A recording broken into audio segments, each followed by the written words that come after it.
Is that the drawing for the meeting today? Let me help you out. Okay.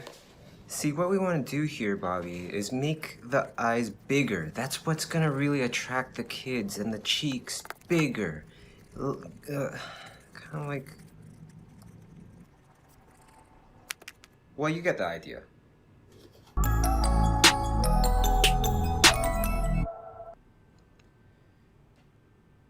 Okay, hey everybody, and welcome to Chew Stream, where we talk about art and life as an artist. I'm your host, Bobby Chew, and today it's gonna be fun. This is the third version of this challenge. This is the first time I did multiple versions of a challenge, and the reason is because that's what I do. I don't just stop at one image. I don't just stop at one study. Whoa, I almost dropped my computer there, and that would have ended the stream.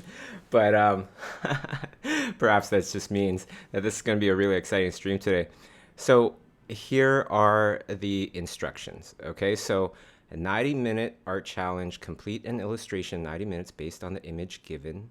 Link to the image in the video details below. And as this happens, you'll see a sped up version, because I did this version multiple times as well, and you'll see. Okay, so we have a bunch of attendees as well. If any of the attendees would like to have a mic, just raise your hand, and then I'll also give you a mic. We can ask questions on here, but also we can ask questions on Slido. I will be looking at Slido throughout the stream as well. Okay, and that's just hashtag ChewStream.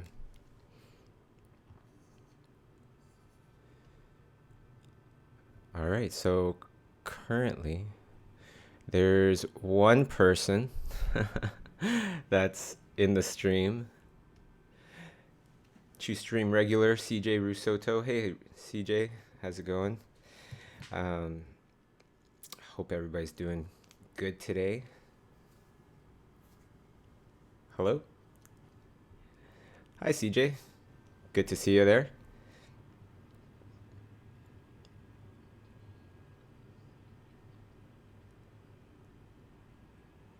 No.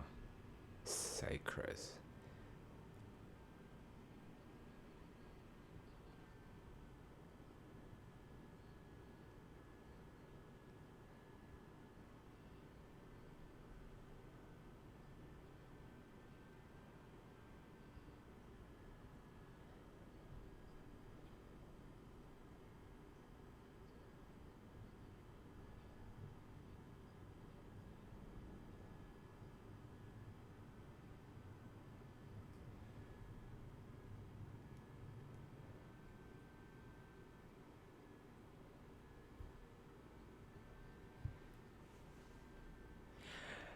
Yes. So we have talked about this many times. That is the best way to learn, is just doing things over and over again in different variations, perhaps different, slightly different versions of things. That is something that becomes very beneficial. And obviously this this exercise, that's exactly what I'm doing, right? So okay, why don't we move on from that question there. I see Noah on there. I'm gonna give you a little microphone as well, Noah. Hope you're doing good. And if anybody else wants to join in on the stream, just let me know. Raise your hand if you're in Zoom. And of course, I am looking at everything today. So I'm looking at YouTube as well, and welcoming everybody from YouTube there. This painting, this exercise, I just want to talk about this just slightly here, because this is something that reminds me of the apprehension that I would have when I was beginning to paint and everything, just starting off. When you have a very clear idea, and then that clear idea doesn't work out so well, you're looking at your idea now and you have a different idea, but how do you transition from a finished product, a finished concept to the next thing. It is really just all about being bold. You could see in the very beginning, I just took a solid eraser and just erased chunks out of this thing. And that's generally how I would suggest that you do things as well. Of course, if you want to be safe, you duplicate that layer. Okay, if it's multiple layers, you can grab all of those layers, put it into a folder, duplicate that folder, and then you have, something safe that you could go back to if you don't like the edits that you did. Hey Noah, how's it going?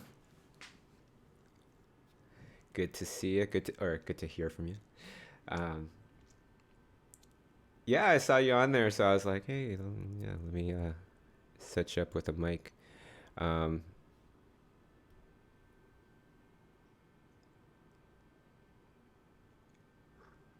hmm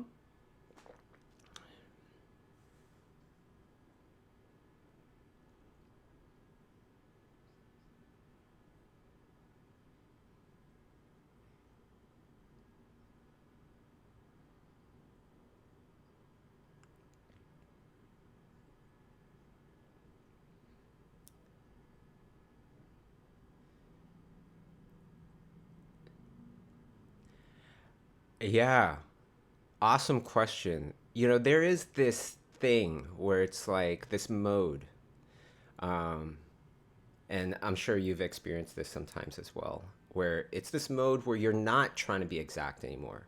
You're really going with the motion, you're really going with the emotion, and you're really trying to capture the emotion through very almost subconscious like movements of your arm, right? Because you're not trying to be super accurate anymore. Does that make sense?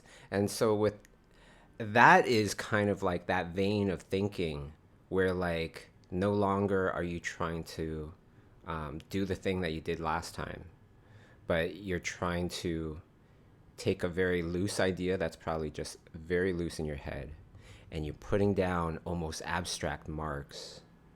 I would say like 30% abstract, 70% you have an idea of the energy of the gesture or the subtle, some overall sense of the pose, that kind of thing.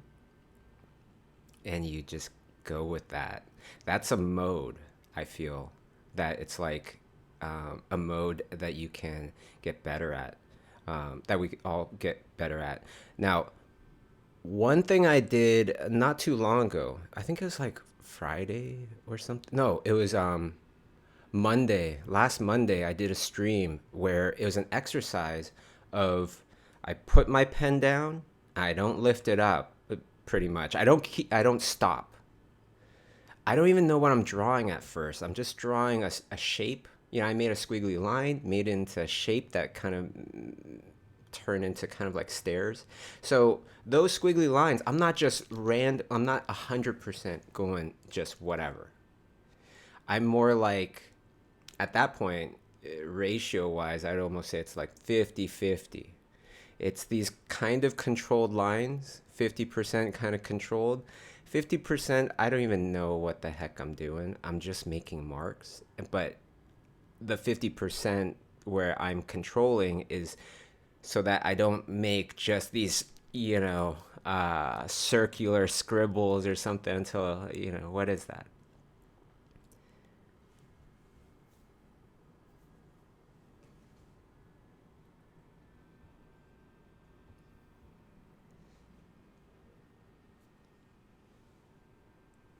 No, no, because I don't know if you've ever had arm problems, Noah, but yeah, yeah. So like, a lot of days. That's a brilliant question, by the way. It's so good because a lot of days I will do the 90 minutes in a day.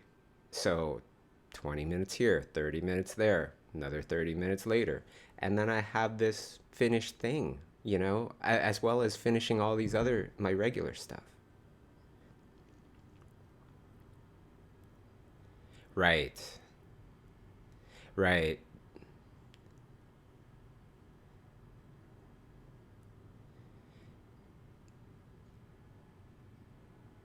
Yeah, yeah, and a lot of times I'll leave that document open on my computer the entire day, no matter what I'm working on. So I get bored of something. This is a really great kind of like, let me take a break, but still draw.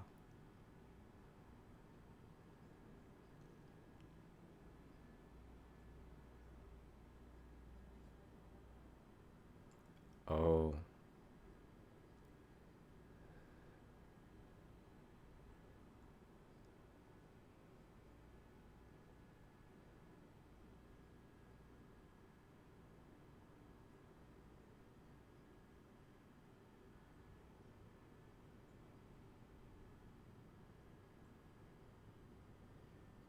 yeah, yeah,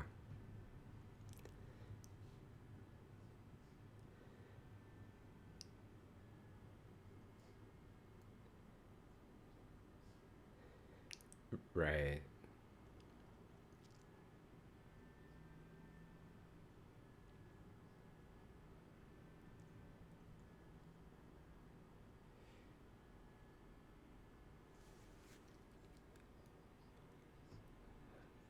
Oh, shoot. You know what? I'm, here we go.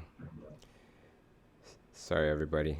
They couldn't hear, they couldn't hear the Zoom calls. Oh my gosh, I'm Oh so my gosh, sorry. so all this time they didn't hear, they heard only So let me? me let me kind of summarize here. You know, Noah's talking about having arm problems as well and not being able to, uh, paint and draw the whole entire day. So now you're doing oil painting, which has been a little easier. Yeah.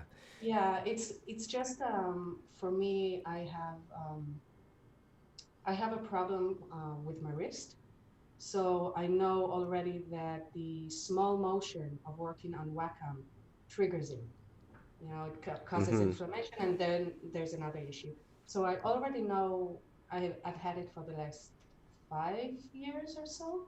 And there are times that it doesn't bother me as much. There are times that it does bother me, but I'm constantly cautious about how I use my arm right now because I can't afford to injure myself. I can't afford to like have inflammation and then be out of commission for like 2 weeks until it goes over.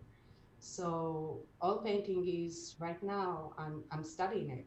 I never really done that professionally before, but I do want to get into the gallery um, genre. I want to sell originals, and for that I know that probably oil painting will sell better. Um, it's higher, considered higher quality, and it's something that I've Let always me ask you wanted to something do. though, because like as you're speaking though, I'm just like Yeah. thinking, um, do you have a crystal clear kind of desired result that you're searching for with this goal of gallery shows? Because, Well, yeah, with the gallery, well, I have my own 10-year goal, which I I don't want to share online right sure, now. sure. But you do But have a clear goal, yeah? well, yeah, like Okay. every time that I feel like No, because a the bit reason, lost, yeah, the reason that I'm yeah, asking is just because I just want to like share a little story with the audience, if that's all right. yeah. Because one of my favorite gallery show experiences, I've had a couple, but this one was really awesome. I think it was like the 35th anniversary of Hello Kitty. Uh, Oh, I remember your work from that. yeah, so there was a gallery show that's happening in Hollywood, and all of these huge, huge fine artists are being asked to contribute to this 35th anniversary. I think it's 35th. Anyways, it was really epic. We went there. Uh, there was like, I seem to recall there was like real grass just growing out of the walls. It was really Oh, bizarre and cool. And then Paris Hilton showed up, Kamora Lee Simmons showed up, and a bunch of other uh, celebrities and things like that. I think Carmen Electra, or I forget. But Carmen Electra is still a thing. I don't know, yeah, whatever.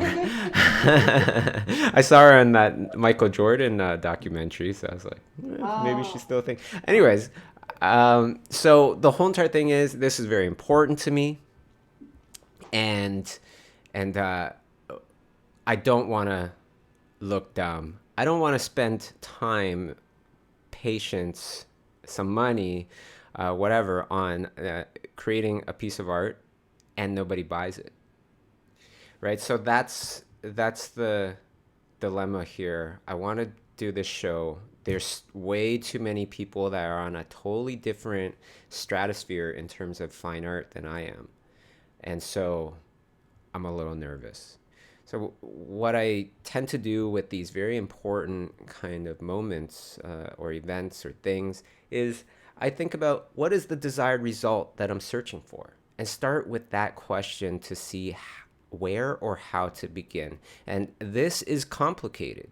It seems easy, but it's complicated. That's why you have to do it over and over as well, habitually, right? So, I start off with that desired result, which is a bunch of people. I'm picturing a bunch of people surrounding the painting or looking at the painting, and there's a little red dot on it, meaning that it's sold. So that's my desired result. Okay, so start with that question. How do I get to that point? Well, let's picture all the details because details, it's all in the details. The other details is that there are giant statues, much bigger paintings by these very well known fine artists that have already collectors baked in. And they're going to sell that stuff, mm, right? I don't want people to pass mine. So, what's going to make people, I just picture a bunch of bigger things around, a lot of contrast, a lot of paintings. People are walking by and they stop at my painting, or they walk by slightly, they back up and they look at my painting. Okay, so now I'm starting to clue in on something. What is it about my painting that will stand out? Well, okay, if it stands out, then that means it's different. How's it different? Well, sometimes to find out how things are going to be different, you want to look at how everything else is the same. And something that I started to picture is like all these different paintings, all these different statues, all these different styles. How's mine going to stand out? Well, all of those things slowly after keep picturing that desired result that you want, I started to mm. picture that everything else around, they were all things about Hello Kitty because it's the Hello Kitty anniversary. So mine will be the only thing that isn't in this Hello Kitty gallery, right? Mine is the only painting that didn't have Hello Kitty in it. Instead, it had a big dark creature that was had its paw on one of the Sanrio friends, and all the other Sanrio friends are looking at this thing that has Hello Kitty ears and a bow on its head and a nose disguised as Hello Kitty, right? And that was my painting. It's called Oh, Imposter. oh, I never knew the story behind that. Yeah, so that Oh, was in the gallery show. And when I got to the gallery show, we looked, we started walking through, started looking at all the different paintings, and some of them had little red dots before the show started. oh, And mine and Kay's both had little red dots, that's so cool. right? So it's like start with that desired result that you're looking for, whether it's Oh, somebody looking through your portfolio and smiling and going, yes, okay, yeah. and then backing up. It's kind of Oh, like doing those mazes where you cheat and you start from the end. mm. It's way easier. Well, for me, it's like I always wanted to do oil painting ever since I was a kid, but there was always an easier way to do stuff, and I never had the proper education to do that. So when my hand troubles started, at first I thought, okay, I'm gonna buy a VR headset and I'm gonna work in VR. It totally did not click with me, and last year, what happened was that I was invited to an plein air festival, sort of a artist residence. And all the artists there, for some reason, I understood that I'm expected to do all paintings. And I said, okay, I can't do all paintings, but I can do acrylics. And when we got there, I see all these artists, they're working on huge canvases. And I'm just like, every one of us got their own studio space. And I was very, very intimidated because I've never worked in like huge canvases. And all I wanted was to walk around the city and sketch from real life because that's what plein air is to me, and none of them did that. Sure. And I was like stressing out, and I tried to start like an acrylic painting. And after like a couple of days, I said to myself, you know what? I'm gonna go for a walk. I'm gonna do some sketches. I'm gonna get some ideas, and then I'm gonna figure it out. When I got back, I asked our host if it will be possible for me to just do watercolors.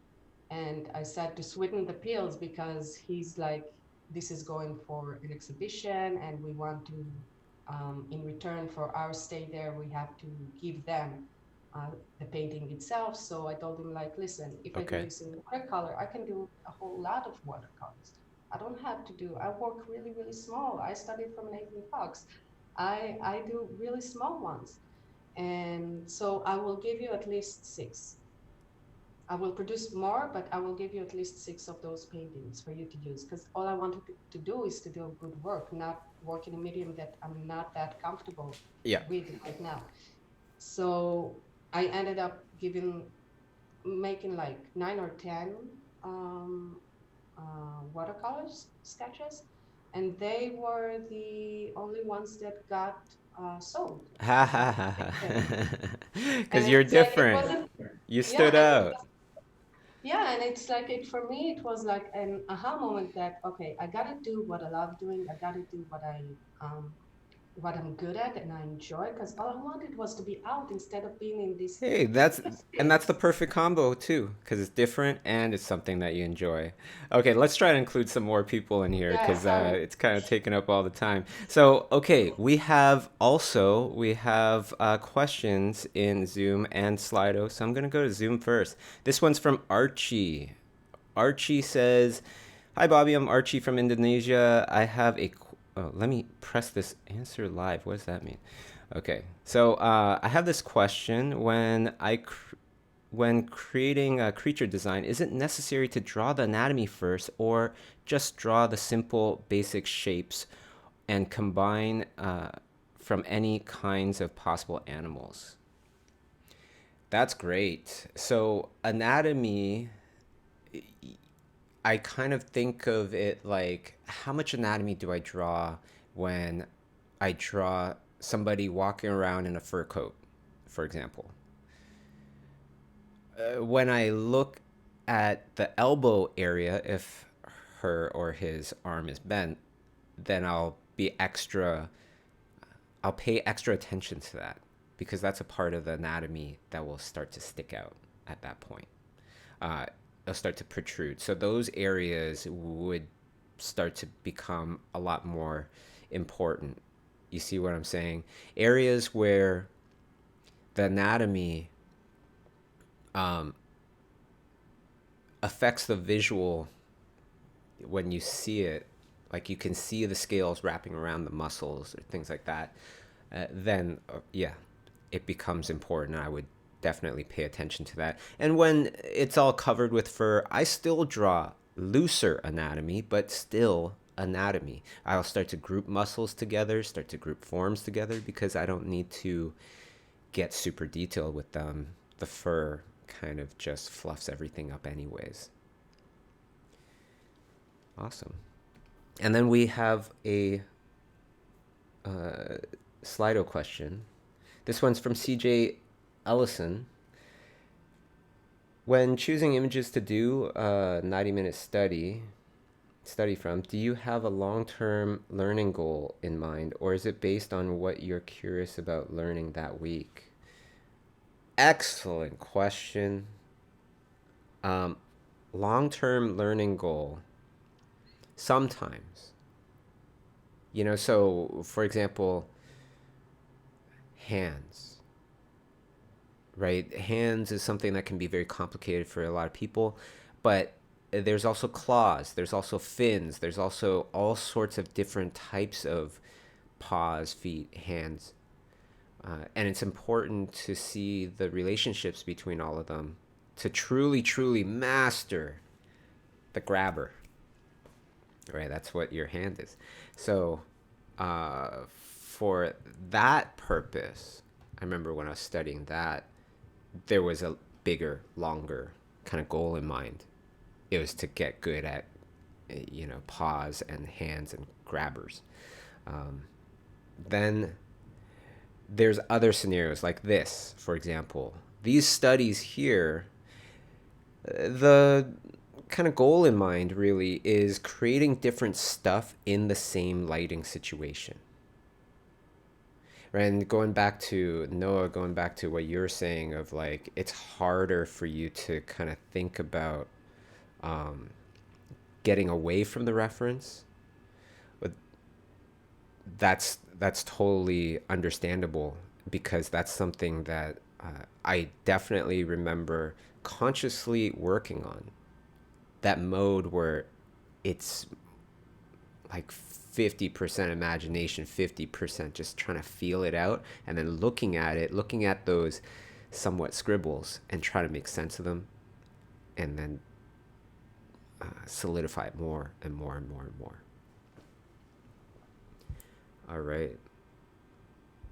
Great question. How do I prepare my portfolio if I want to find a mentor? Hmm. I feel like finding a mentor is really much more about you and how you approach the person rather than your portfolio. I've definitely taken on a lot of people where it's like it wasn't because of their art. I would I say every single person I've taken on to like mentor? Yeah, I guess so. Everybody that I've kind of spent time mentoring in the past and things like that, it was all because of who they were. You gotta hang out with these people, so you don't want to, uh, you don't want to teach somebody that's just full of themselves, even though they're amazing.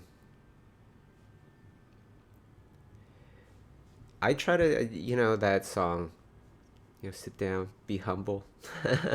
That's what I try to do, right? Just try to be humble. Pretty much everybody out there, I wonder if this is a true statement. Everybody out there can find somebody that's better than them. Because even the best person will no longer be the best person at some point. I wonder if that's a true statement. Anyways, the most important thing I think is that there are no do-overs in life. So take the opportunities in front of you before they pass. And I can tell you right now, chaos, it brings the best opportunities. It's not to say love chaos or things like that, but search for the silver lining within the chaotic times that we have right now. This is why it works. Because in chaotic times, everything that we were doing doesn't work anymore. We need something else. And it's that need that brings opportunity. Because if we're all good, nobody's going to want to buy your new thing. You know what I mean? Nobody's going to need your new service, your new company, your new whatever. So chaos is really where the best opportunities are found.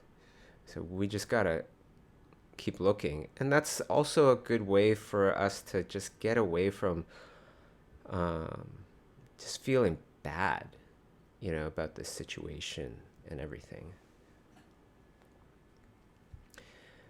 Anyhow, Why don't we go on to another question? Okay, so this one's from CJ Rusoto. Sorry, CJ, I put your mic on mute just so we have more time to talk with everybody else. So, Bobby, I decided to finish the first Proco's course. Since I'm 6 out of 10 lessons in the morning, I do that. But at night, I want to focus on doing thumbnails from my favorite movies, at least 4 per day. And my question is, how much time should I spend on them, and what to focus when you're not sure what you want to get from that scene? I feel like you're doing a little too much, CJ. I feel like four thumbnails from your favorite movies per day. I don't really feel like I would be spending enough time on each of those uh, scenes. 4 scenes? I hope it's not 4 scenes because that's a lot. And you're doing these classes. This is what I'm talking about. When we spread ourselves too thin, everybody, when we spread ourselves too thin, it's just harder to get anything done at a outstanding level. Okay? There's bad, passable, good, outstanding. The hardest part to get past is good, I feel. Bad, your stuff is bad, your life is bad. There's reasons for you to change. There's reasons for you to push beyond your comfort zone. Nothing really going on, same kind of thing. If there's less reasons because you're out of a bad situation, but you're not in a good situation yet, there's plenty of reasons to push yourself, right? Then you get into good. So you worked hard to get to good, and now your life is it's good. It's comfortable. That comfortableness will knock a lot of people off of their beaten track, their beaten path there, right? Because why keep going on this beaten path when things are good now?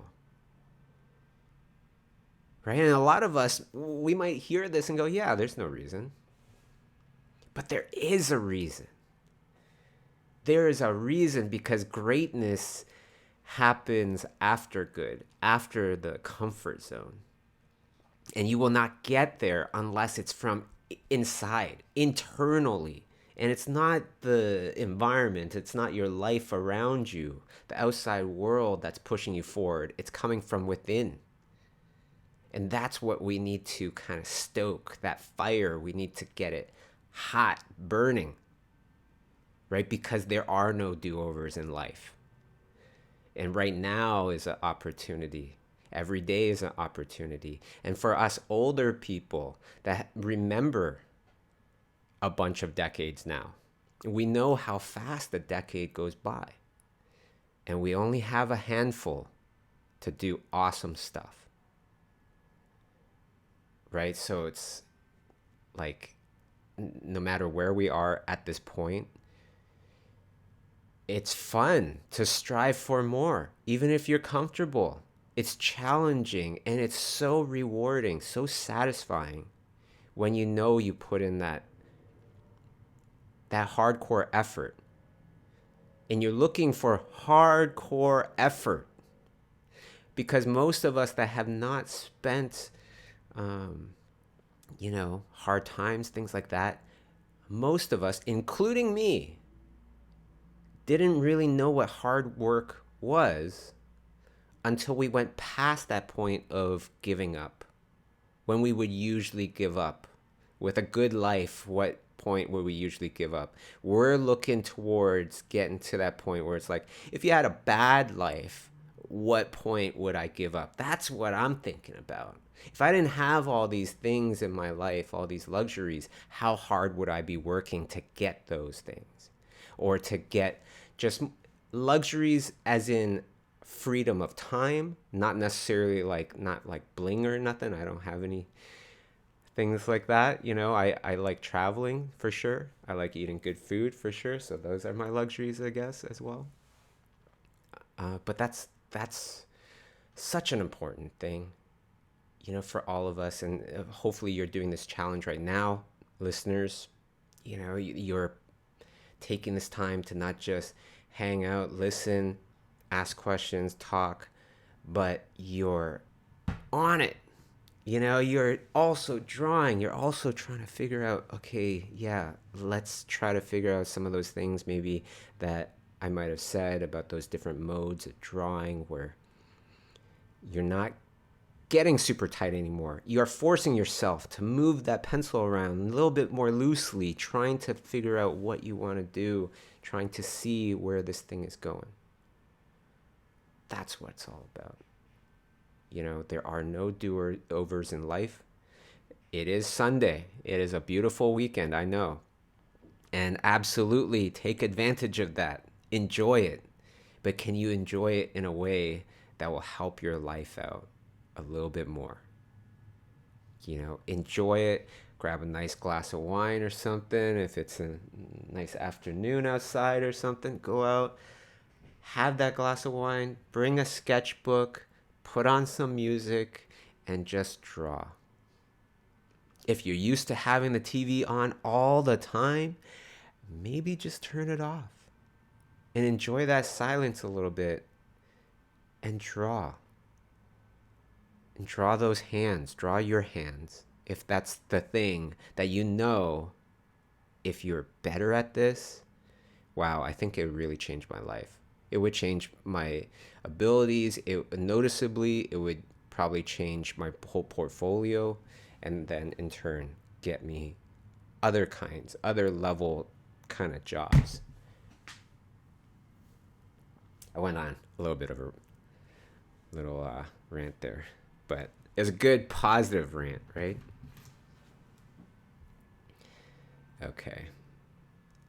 So answered that one. I'm going to go to Slido here. Oh, this is a good one. So this person, Anonymous, was saying, when doing the 90-minute art challenge, do you look at reference or anything?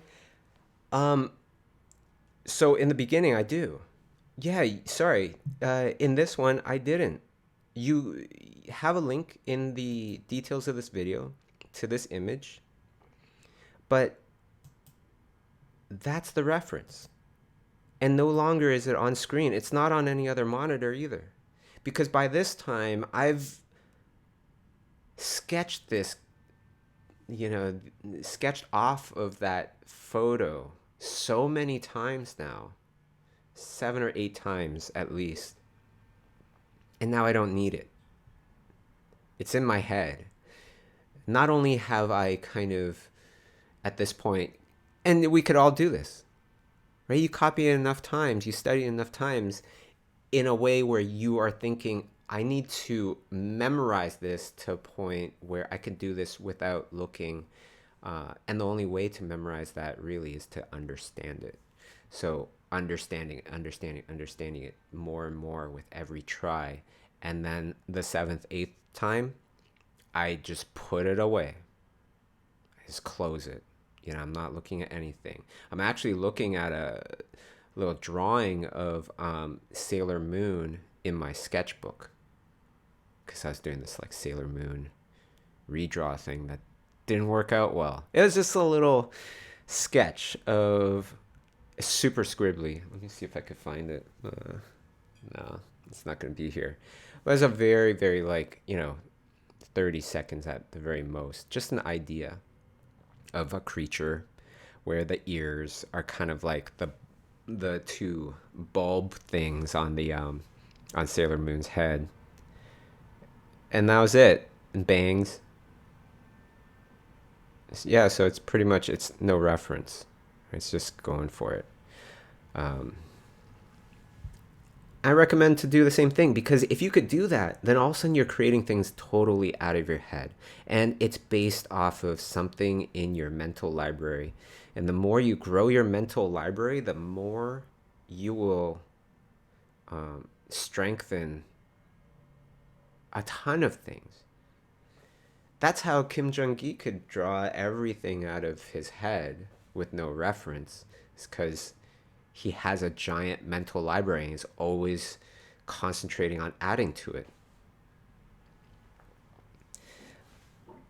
All right, so why don't we go on to another question here? This one is in Zoom.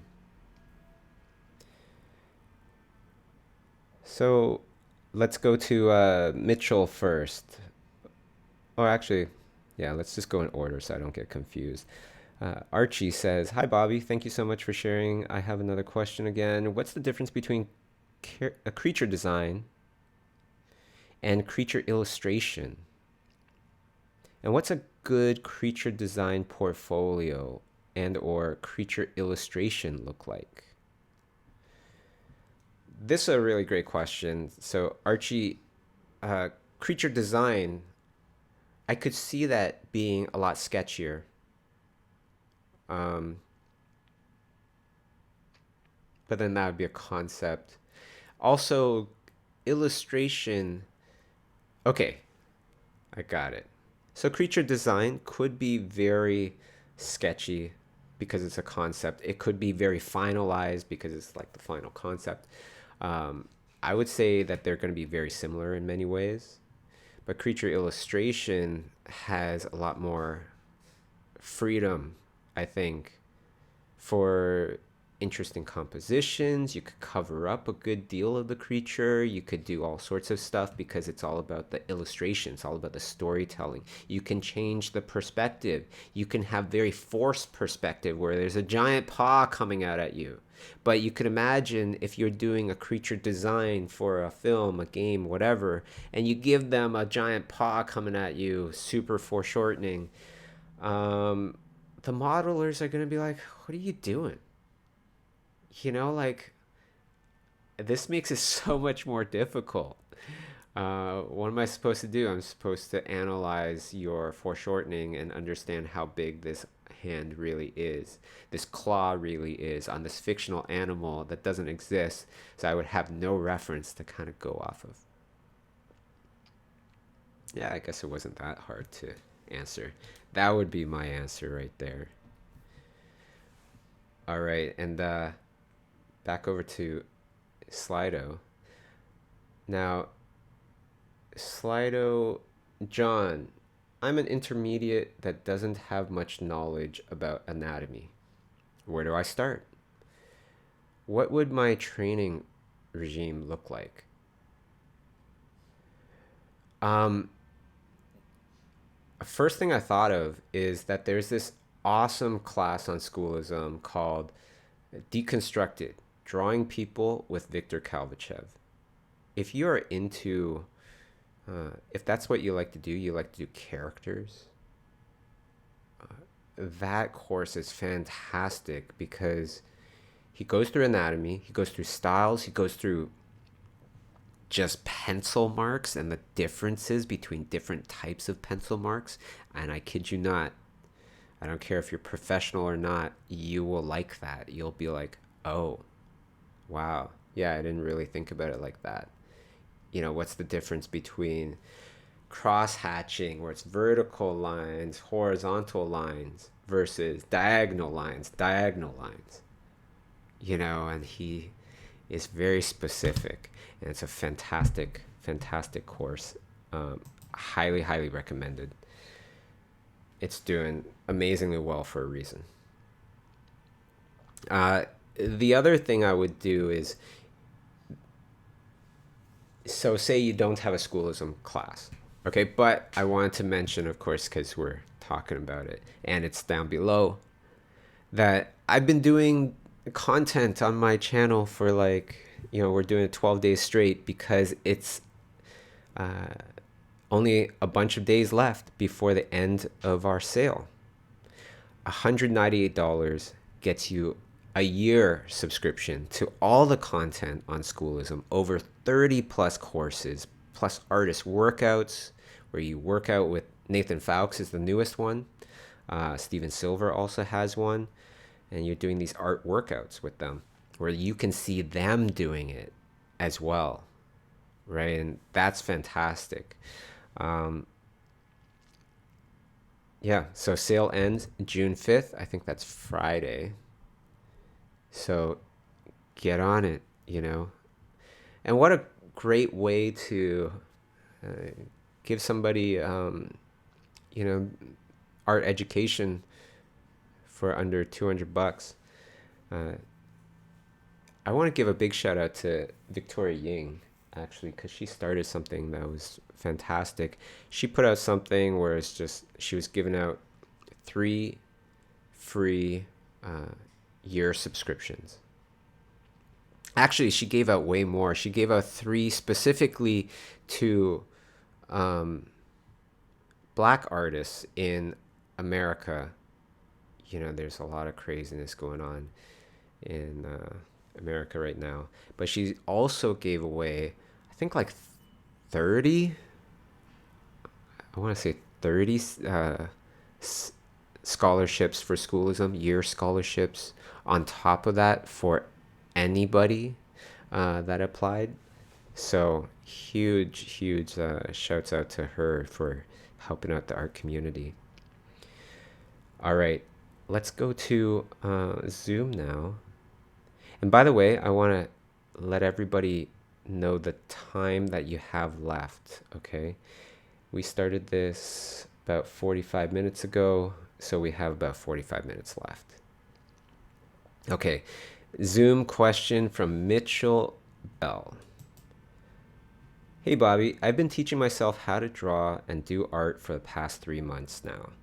I don't have money for college or anything, and kind of like going my own way anyhow. Just wondering how you'd go about massively leveling up on your own. In my journey, I'm leaning towards doing graphic novels. Being a novelist already, I'd love to bring my own pictures to my work. What a fantastic goal, Mitchell. Um, Learning by yourself. So, well, if you could, for those of you out there that are like, yeah, I'm in that situation, uh, story-driven illustrations with or Jamila Knopf, excuse me, Jamila.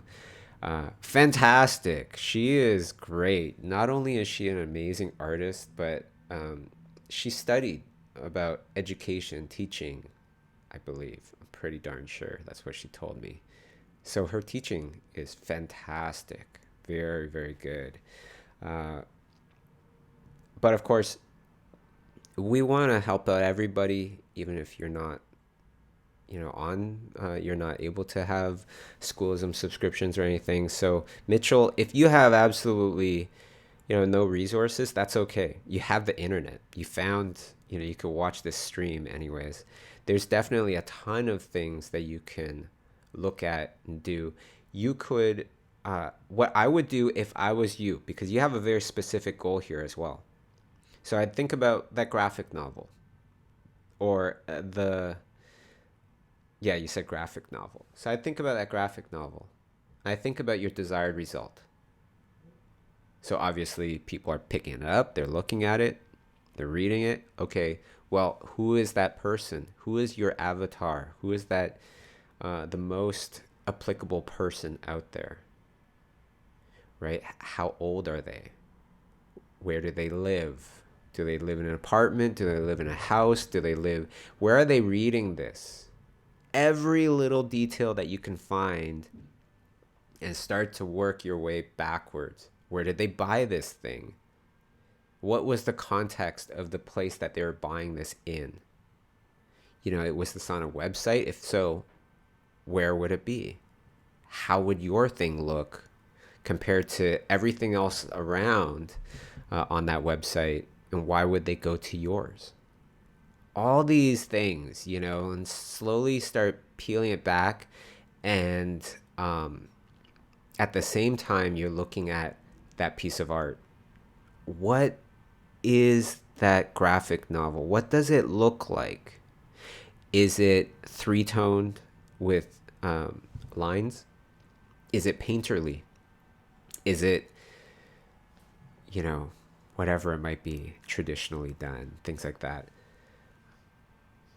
And you want to make sure that all your other kind of visions coincide with that vision of what the graphic novel art looks like inside.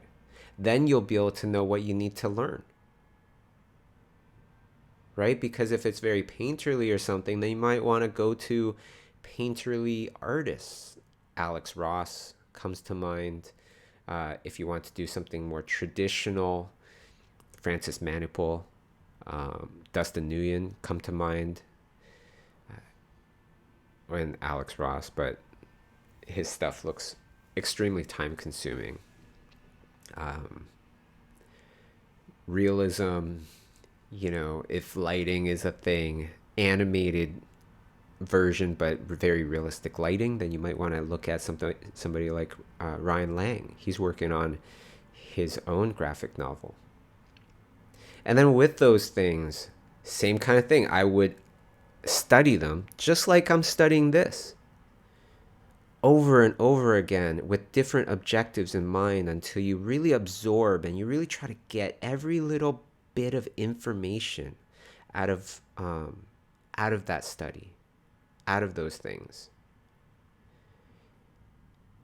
until the point where you don't need to look at it anymore. You could start to do your own versions, your own riffing off of that study in different ways.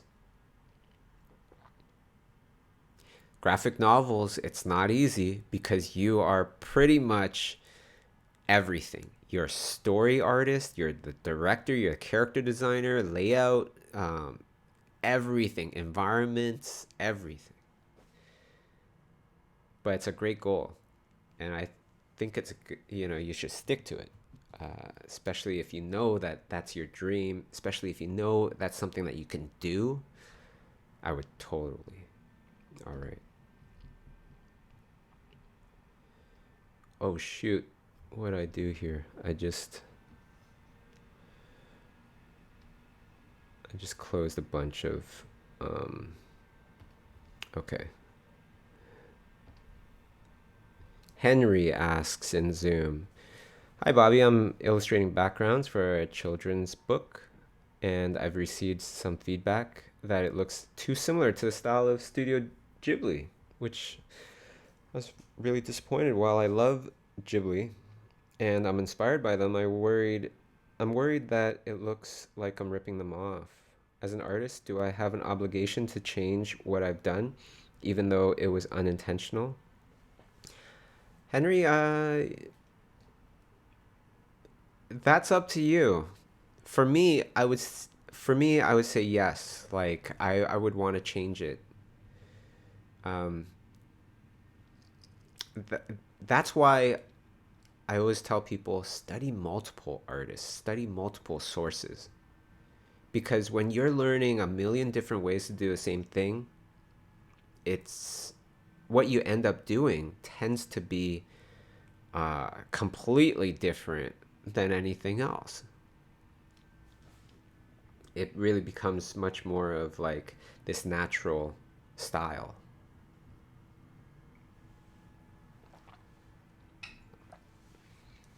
It looks neat though. I love Studio Ghibli. I was just watching Spirited Away yesterday. And the character designs, oh my goodness. The things that they choose to animate in that film is absolutely insane. Just the hands on the witch in Spirited Away, wrinkly, knuckly, and multiple elaborate rings and everything, just for her hands. My goodness. Um, all right. And let's go on to another Slido question. Hope everybody's doing good. Hope everybody's still concentrating. We have a little bit over half an hour left. Just keep those pencils, those tablet pens moving. Keep that brain moving.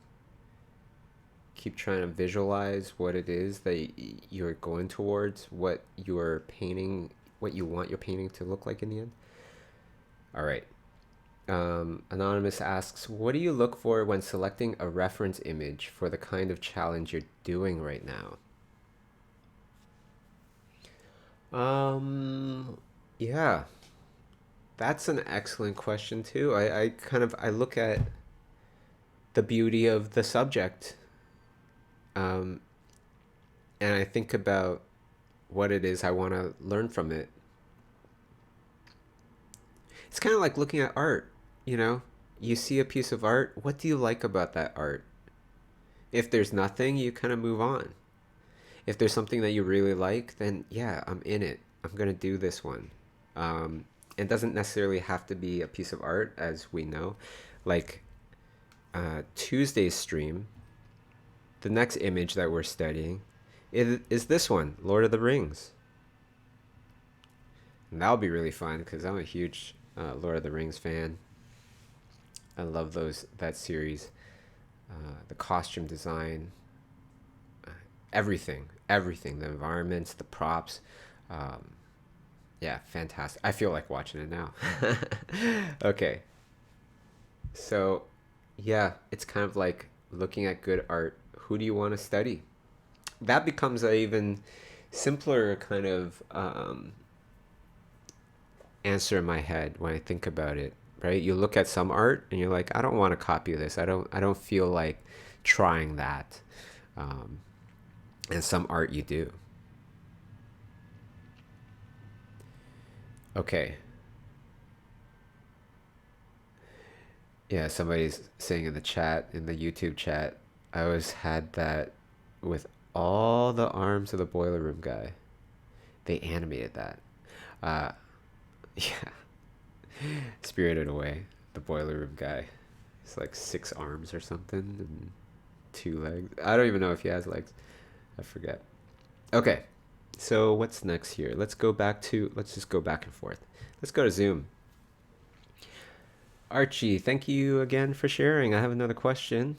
No problem. How do you find your own voice to be a professional artist until now?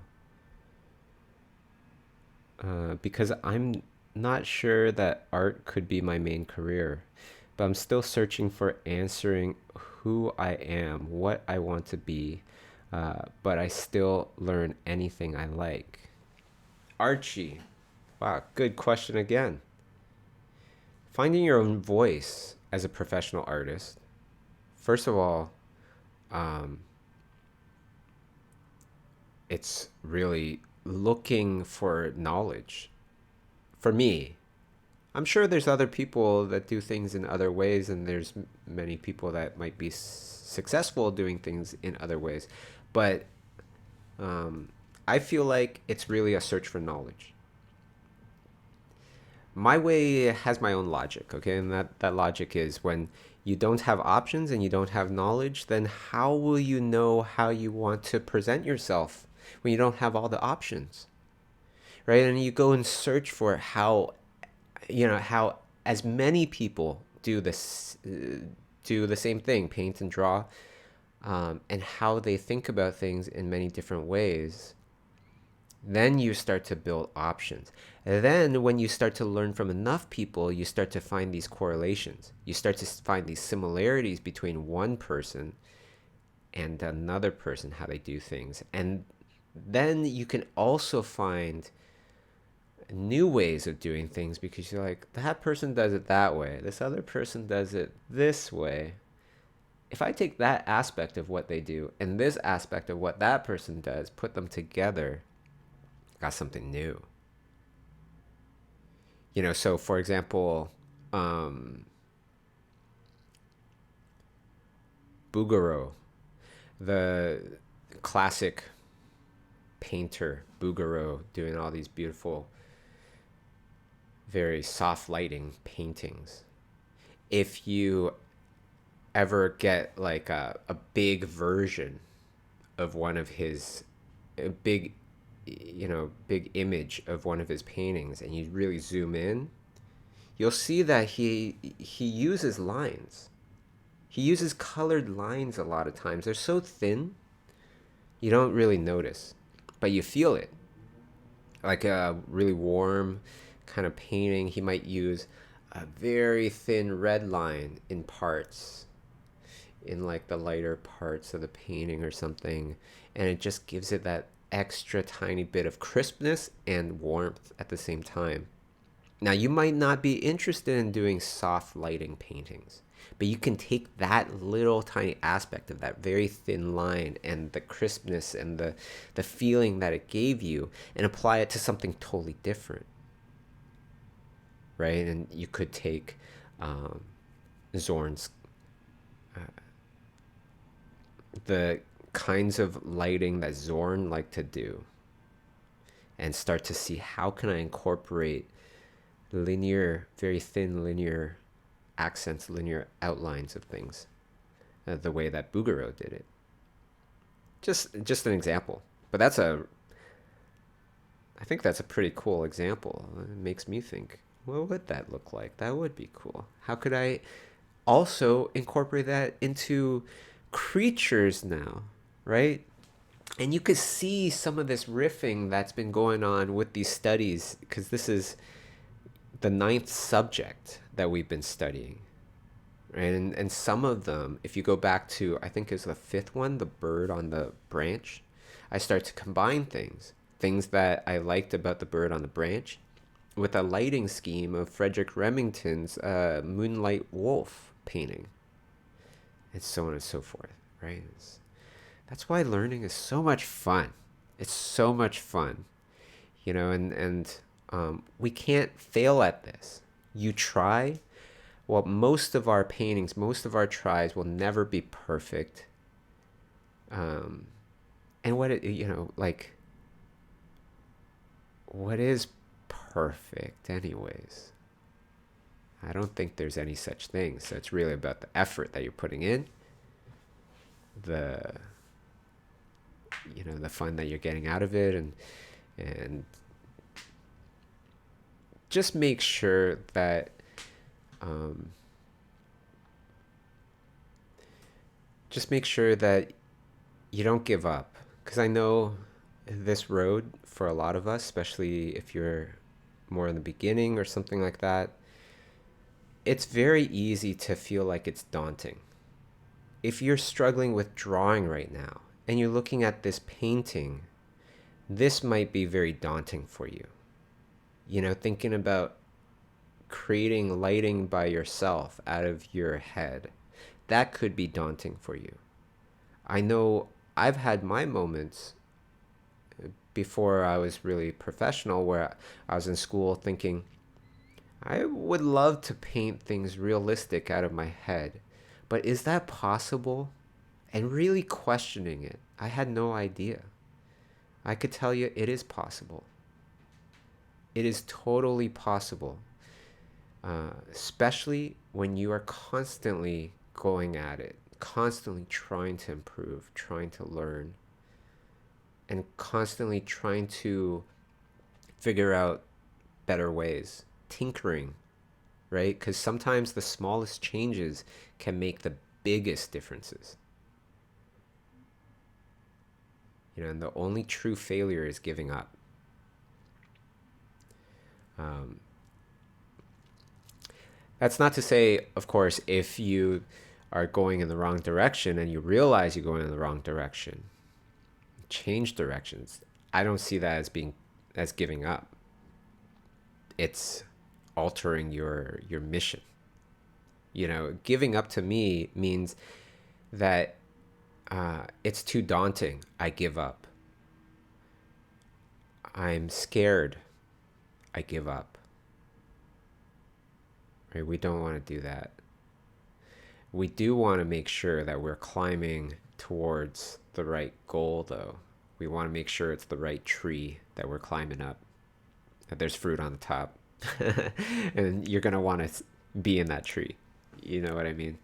Some people, they commit to goals that they think that they want, but they're not sure. Deep down, when they think about it, they're not sure. Just like when I went to business school. Once I went there, I was like, yeah, this wasn't what I wanted. Um, let's go to another question here in Slido here. So Slido Maha, how to improve my art if I have a blind imagination? I can't visualize my final piece. I have to draw it to see it. I have a blind imagination. And she wrote an actual word here. Aphantasia? Something like that. What does that mean?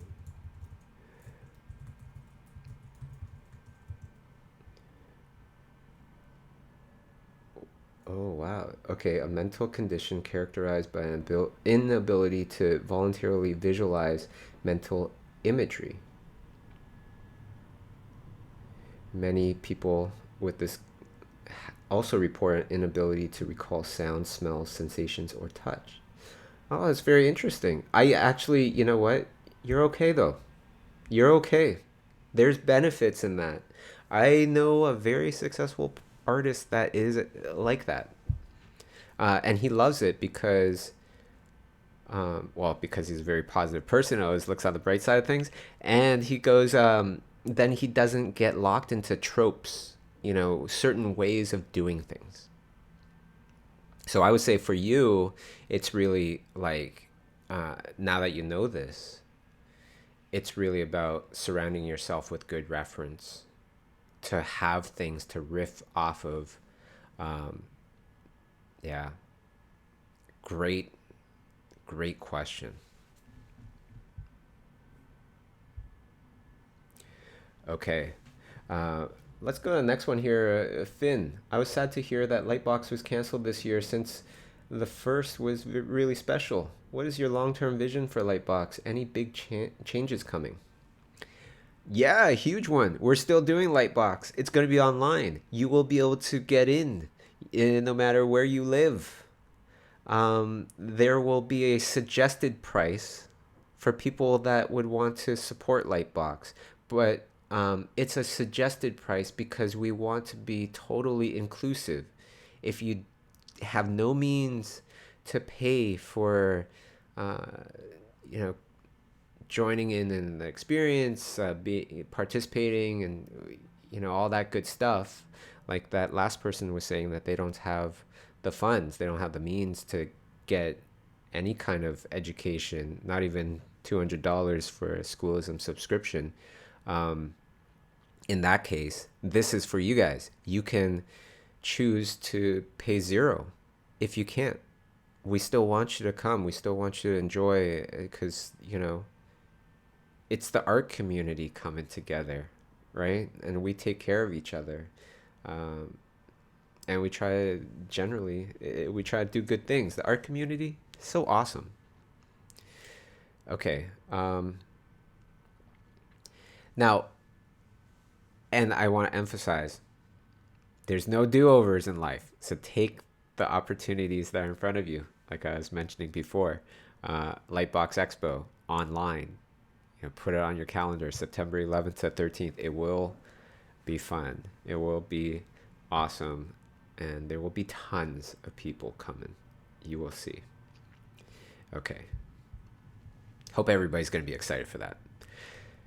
Now, Zoom. Okay, Archie. Oh, sorry, I answered that. Let me go to the next one. Jennifer Kane, can you share what equipment and software you're using? I'm using, I don't know what size Cintiq, but it's the biggest size. I think it's 32-inch. I'm not sure. Whatever that biggest size is. And software, I'm using Adobe Photoshop. That was simple. Thanks, Jennifer.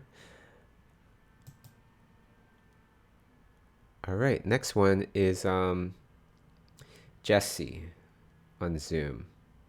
How can we download your brushes? Oh, that's so simple.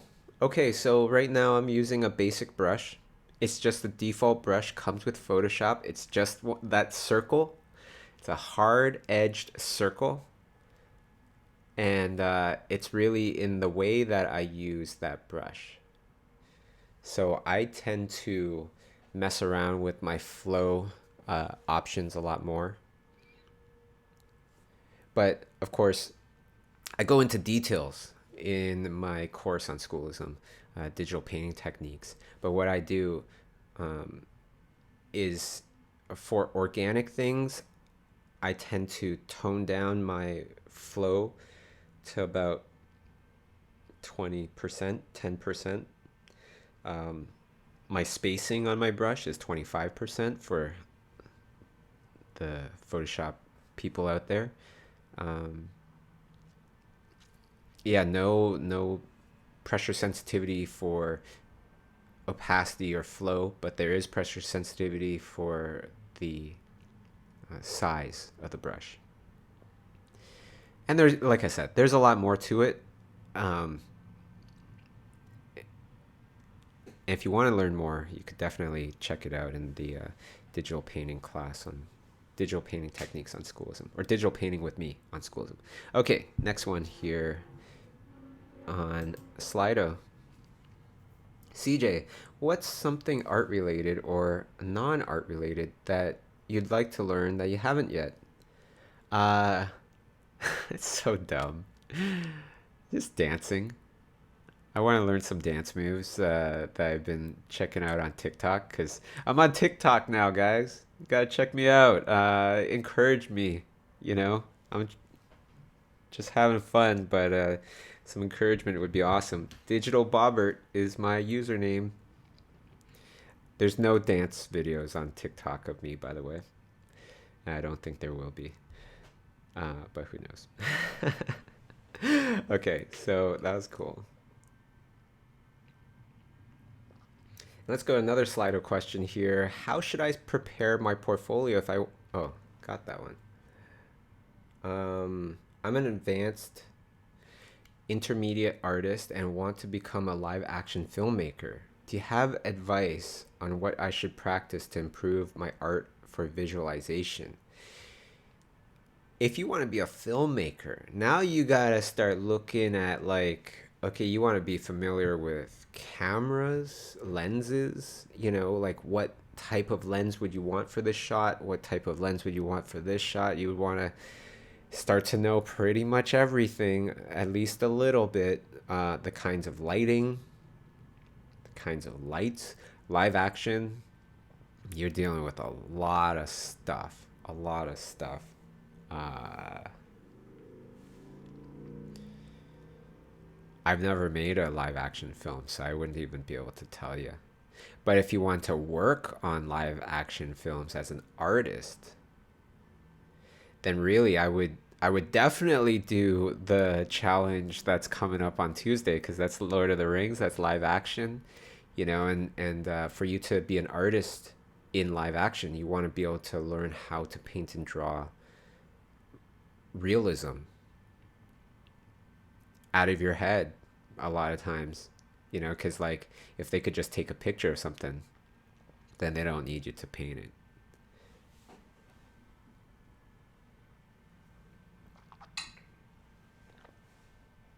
All right, and it looks like we have about 15 minutes left. 15 minutes left. Um, I see CJ Rusotto has his hand up. Why don't we go?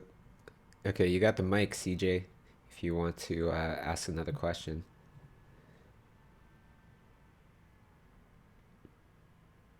Okay, so I'm going to go to one of the questions that were typed into Zoom. Mitchell, thank you for answering. Thank you for the amazing answers. Oh, you're so welcome. Thank you for the encouraging comment there. For my questions and the others, it's all great feedback. Oh, great. I do, in fact, have enough money for schoolism and art books. Was looking for more of an idea of how you would go about, as a beginner 3 months ago, getting way better, way quicker, so that I can actually storyboard my graphic novel.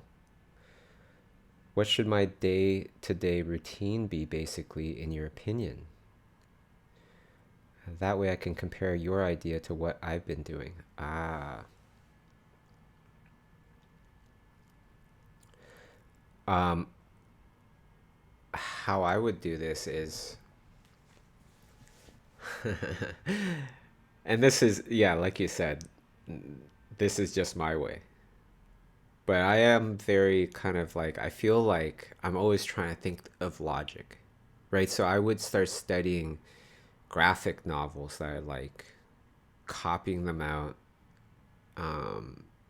and really just feeling it. When you copy it out, then you kind of really feel it in a different way. It's like, oh, okay, yeah, if I did, especially when I was studying Mike Mignola stuff, it seems simple. Then you start copying it out, and you're like, oh, wow.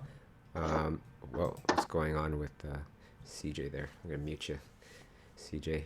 Um, yeah, once you start copying out, then you really start to hear all, or you start to see all of the complexities to that it takes to get so simplified, things like that. So, um, study and copy all these different graphic novels that I would love, and then I'd do it again in a different way. Perhaps if I changed the the character, perhaps I changed the proportion slightly. I changed this one from night to day, and so on and so forth, and get further and further away until you're doing a Sailor Moon version of this creature, and like until it becomes your own. Now, if you don't, if you're saying that you're a early beginner though, so I would take some classes on either storyboarding, comics, all three perhaps. Try to find that. Um, of course, if you, like you said, you can, you do have enough money for schoolism. So then I would recommend a couple courses here for specific reasons. Storyboarding with Chris Pern, because he talks about camera shots and really a uh, and how that relates to storytelling. And he's phenomenal. And now he's a director, so he knows what he's doing. Uh, yeah, that would be a really great one.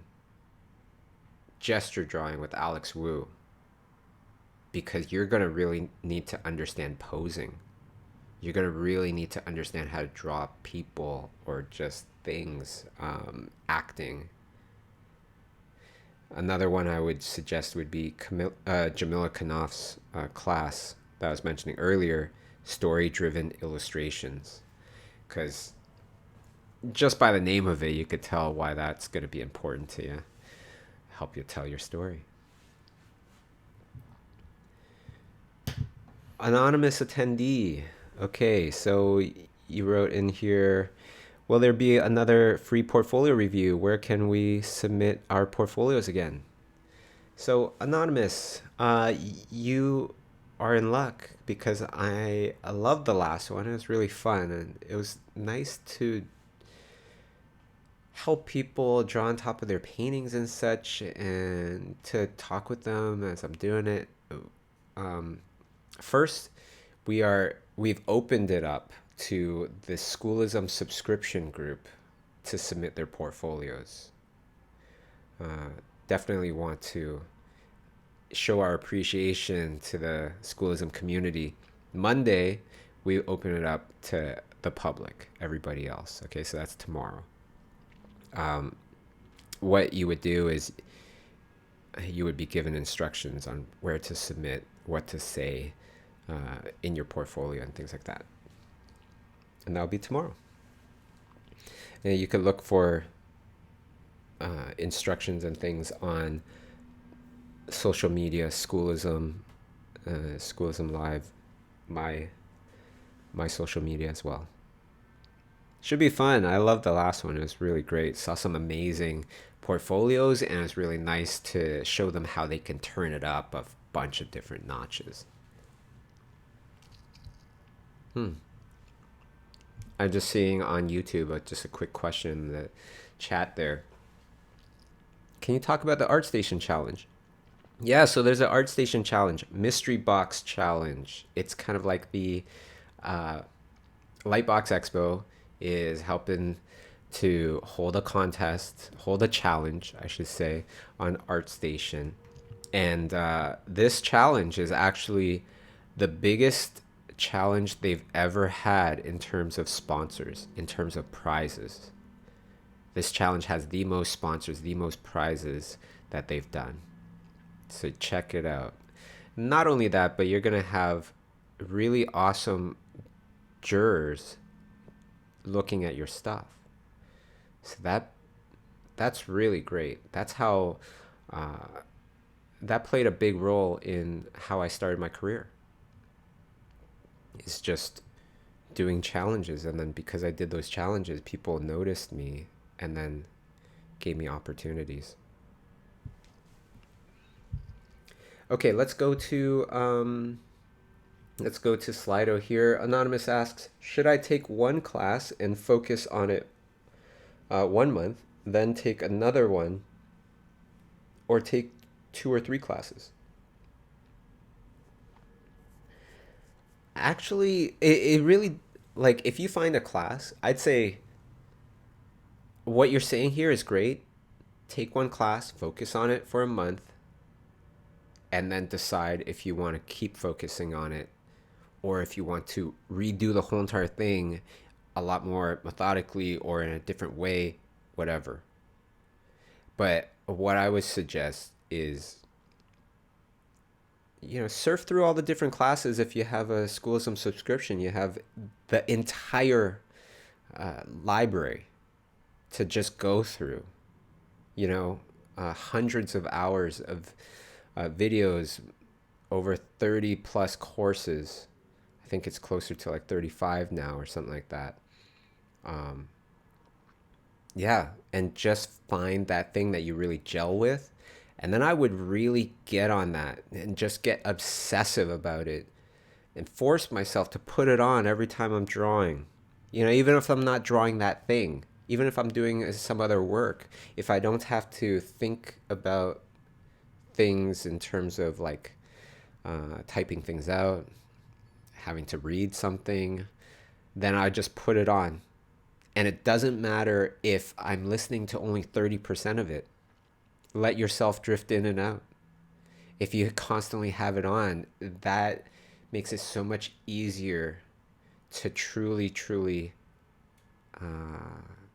have it like absorbed into your skull, you know? That's what I did with Tonko House, the Tonko House course, painting with light and color. I took it with a critique as well with Cody Gramstad. He didn't know that I was me. I had an alias, right? So I could get like the same kinds of paint overs and things like that he was giving everybody else, which was great because he was very harsh with me and I loved it. Not harsh, very thorough, I would say. Very thorough. No mean words, but picked on every little aspect, which was fantastic. Anyhow, that one, that one, I got quite obsessive over. I would put it on while I'm working on movies, whatever. I just have it playing in the background, and constantly just like look over a little bit. Oh, you hear something good? Look over. Until the point where I knew what was coming next. I knew what I was going to say next. I knew all these lessons. I knew when Dice was going to make a joke with Robert, things like that. That's what I would do because really, what's more powerful? Kind of looking at everything and seeing a little bit of everything, or really kind of mastering one.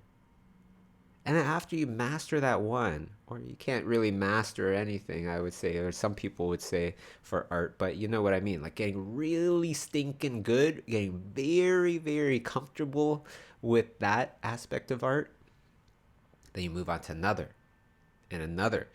Just like these studies here, you'll start to see correlations, you'll start to see how one aspect could be added to another aspect of a different class or a different kind of thinking, and you start to create your own.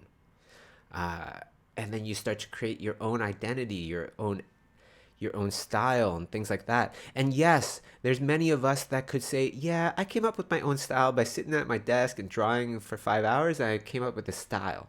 It's like, great.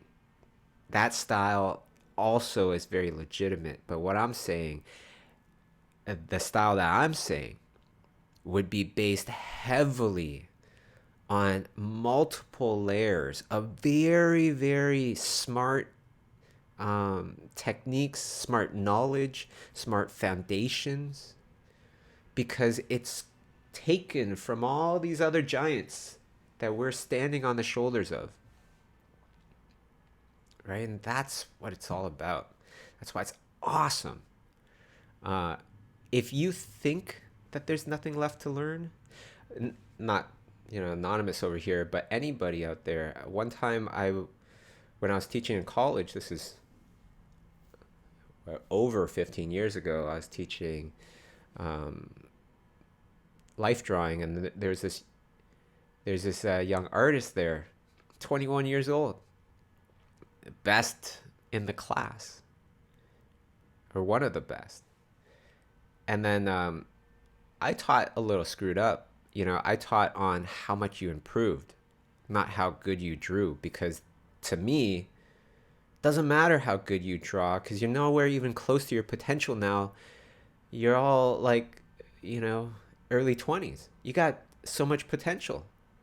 So I don't want to have people feel like it's how good you draw that's going to determine how good your career is going to be. No, because you have so much to grow. So I told everybody how good you improve is truly going to tell you how your career is going to be. Because if you're improving constantly, um, I'll feel safe. I'll feel like, okay, I did my job, and you'll do great with your career. If you're painting and drawing good amongst your peers, or great amongst your classmates, and you feel like you're the stuff, or that you're really good and you don't need to try as hard, well, guess what? All the people that are improving quickly, even though they might be at a lower level than you, they will surpass you big time. Um, and these were the kinds of little lessons that I talked to them about in the classes that I taught. Not just drawing, how to draw. I would do that too, of course, but that's why I tried to pass on to them. You know, one person was like, well, the person that I was saying that was pretty much one of the best in the class, if not the best, 21 years old, said, well, that's not fair. Like, that person is used to getting very high marks, right? And I'm saying, you won't get high marks if you don't improve in my class. You'll get very bad marks, even if you're drawing very well. Um, because who cares? Nobody looks at your marks anyways when you're looking for a job. I'm trying to help them, give them the most important things. And his response was, well, that's not fair because I'm already really good. So it's really hard for me to improve. What? You're 21 years old. I don't care how good any 21-year-old is. First of all, there's unlimited knowledge out there. You haven't learned everything. So for all of us, me included, absolutely included, if we think that there's nothing left to learn, it's the sign of a bad future to come, right? It's a sign of a very bad future to come because we're delusional. And that artist was delusional. I hope that person turned around, because um, I probably did too, because that person was a very smart person. It's just a little delusional. All right. why don't we go on to another question here? So let's go to Zoom. Tom Dale. Hey Bobby, I've noticed that some digital artists say they don't like to use the black and white color method to create an image as colors can be not as vibrant. But is there a situation where using this method is a better route? Yeah, for sure. I say it's a very legitimate way. I do both, as you guys can tell. Like sometimes I go tonal first, sometimes I go straight into color, and but that also kind of speaks about my general learning philosophies, where it's like learn how to do everything in multiple ways as many times as possible, right? So here's a scenario. That oil painting. Noah was talking about oil painting earlier. I don't know, Noah, if you've tried out Tom Flaherty's oil painting class, the Dutch Not yet. Flemish. What's Not yet. I really want to take it. I Right took now, it. I'm working. It's I mean, fantastic. It's right fantastic. now, right now I'm working with Jonathan Hardesty. So I'm Oh, taking his approach, oh, great. and yeah, and his approach is a bit different. And I know that I'm the type of person that um, needs to do one thing and then move to the other. Perfect. I think you're doing the right thing. I was just mentioning that in the stream because I wanted to tell everybody that the Dutch Flemish approach to oil painting is monochromatic first, Mm-hmm. right? So, Tom Dale, you're saying black and white, that's also monochromatic. Here's a simple solution. You do your black and white monochromatic thing, and then you colorize it burnt umber. Now you got an underpainting. And now you could go about it in the traditional Dutch Flemish oil painting method, or many others that start off with a monochromatic underpainting. And does it work for them? Yeah. You don't hear that term like Dutch Flemish oil painting technique for no reason at all. It's because it's a very legitimate way of painting that's lasted, you know, well over 100 years. So yeah, there's always, so many different ways to do the same thing. Like I said, and all of them are can be very awesome. So keep your minds open, right? Keep your mind and heart open, actually, because that's the only way great opportunities and great relationships can build. Now, one other thing I want to kind of mention here before we go on is that there's been a lot of goals here talked about. The graphic designing or the graphic novel one comes to mind. The live action, working in live action comes to mind. I don't know where these people live. I don't know where they are in the world. I don't know what their situations are. Some of you are often, different lands, different countries, small villages, big cities, things like that. And some of you might think, wow, I'm going to need a lot of luck to get to my goal.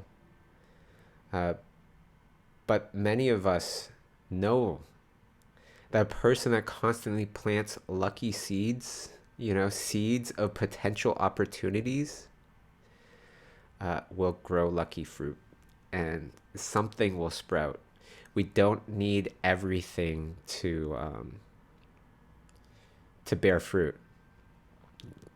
If you change your thinking to this way of thinking, then you won't get discouraged as much. So the idea is that you're trying to constantly put yourself into positions where something lucky could happen. So attending Lightbox Expo online, Lightbox Expo, going to a workshop, being better at art also, posting stuff, posting better art also helps to, that's the equivalent of planting seeds of potential luck. And really, all we need is one or two of these hundreds of seeds to grow.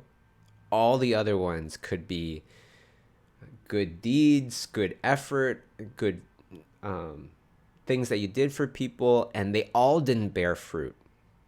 That's totally fine because you just need one or two to do that. And once you do, then it becomes easier to grow that second lucky fruit tree, or whatever my analogy is. All right. Uh, let's go to. Oh, here's a good question on Slido. Anonymous asks, oh, you know what? Okay, last question here. Do I need to draw a hyper realistic portrait before I can make it on my own in my own style? No, you totally don't. But what you need is like, again, like a good mental library of options of things that you can do. Because if you don't have any of that, then well, that's what drawing a realistic portrait to draw a stylized portrait later is all about. It's about collecting all this info. It's about whether it's in your mental library or just you're going to have it there on the side afterwards again as well. Um, yeah, that it's very much the same kind of thing. Uh, you're studying from this thing so that you have a bunch of knowledge that now you can use to manipulate, to change, to riff off of, to create your own style. Excuse me. Hi. Uh, can can I say something about that?